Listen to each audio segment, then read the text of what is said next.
Hello friends, welcome to my YouTube channel Suman Prajapati blogs में मैं आप सभी का स्वागत करती हूँ। सो फ्रेंड्स, करवा चौथ की आप सभी को बहुत बहुत बधाई।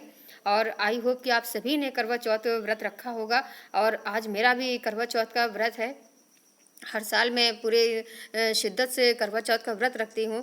और ऐसा नहीं है कि मैं सिर्फ करवा चौथ रखती हूँ और बाकी अपने हस्बैंड को कोई महत्व नहीं देती, बल्कि मैं कभी जब भी आपको अपने हस्बैंड से मिलवाऊंगी तो आप स्वयं उनसे कमेंट के द्वारा आप पूछ सकते हैं कि मैंने अपने हस्बैंड का हमेशा उनका मैंने साथ निभाया है। और सच्चे मन से मैंने अग्नि के साथ लिए गए सभी 7 फेरों का मैंने वचन निभाए हैं और कभी भी मैंने अपने पति का साथ नहीं छोड़ा। सुख हो या दुख हो, मैंने एक साथ अपने पति के साथ ही गुजारे हैं। कभी मैं अपने पति को अकेला छोड़कर कभी मैं अपने मायके तक नहीं जाती थी। जब भी कोई संकट की घड़ी आती थी हम मिलकर उनका सामना करते थे और कभी भी हम एक दूसरे से अलग ना होने की ही बात कहते रहते थे। सो फ्रेंड्स, आज मैं यही आप सभी से कहूँगी कि अपने पति को अहमियत दें। आपका पति ही आपके लिए सब कुछ है और पति के सिवा कुछ नहीं। जिस तरह भगवान संसार का भरण पोषण करते हैं, उसी तरीके एक पति हम सबका अपनी पत्नी और अपने बच्चों का भरण पोषण करता है। इसलिए अपने पति की पूजा कीजिए। ये नहीं कि सिर्फ आप करवा चौथ के दिन अपने पति को महत्व दें और बाकी के दिनों में आप अपनी पति को लाठी और डंडों से मारें या फिर उन्हें गालियाँ दें। फ्रेंड्स, ऐसा मत कीजिए, क्योंकि ये तो बहुत बड़ा पाप है। और पति चाहे शराबी हो या अपाहिज हो, कैसा भी हो, पति पति ही होता है। पति हमारे लिए बहुत बड़ी ढाल होता है। अगर हमारे मांग में सिंदूर है, गले में मंगलसूत्र है, तो कोई हमें बुरी दृष्टि से नहीं देखता है। लेकिन जिस दिन हमारा सिंदूर मिट जाता है, उस दिन लोग गंदी नज़र से हमें देखने लगते हैं। इसलिए अपने पति को इज्जत दीजिए, प्यार दीजिए, मान दीजिए, सम्मान दीजिए। फ्रेंड्स, करवा चौथ की आप सभी को बधाई।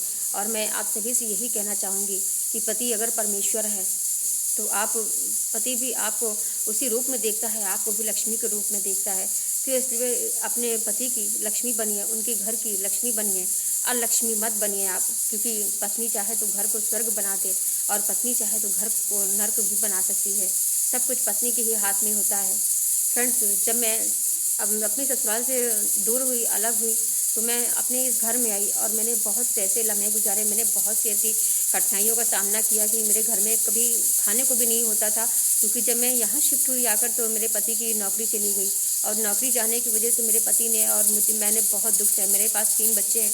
मैंने अपने 3 बच्चों की जिम्मेदारियाँ मेरे पति ने बहुत अच्छे से निभाई। मेरे पति ने 24-24 घंटे सिलाई मशीन चलाकर वो सिलाई करते थे, क्योंकि वो उन्हें सिलाई करनी आती थी। फ्रेंड्स, नौकरी छूटने के बाद में मेरे पति ने सिलाई करके हमारे बच्चों का पेट भरा।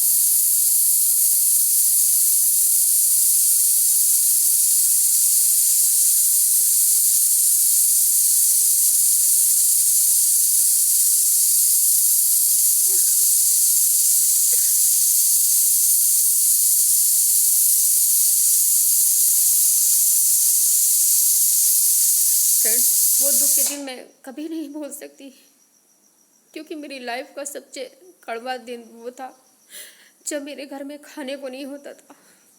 बच्चे मेरे भूखे रहते थे, एक वक्त खाते थे, एक वक्त कभी कड़वा तेल में हम रोटी रोटी लगाकर कड़वा तेल में खाते थे। कभी सिर्फ चावल है तो आटा है तो चावल, सब्जी है तो दाल नहीं, दाल है तो सब्जी नहीं। 3 साल फ्रेंड्स हमारे घर में दाल तक नहीं बनी। उस वक्त किस तरीके से मेरे पति ने घर संभाला, इसमें मेरे बच्चों ने भी हमें बहुत सपोर्ट किया।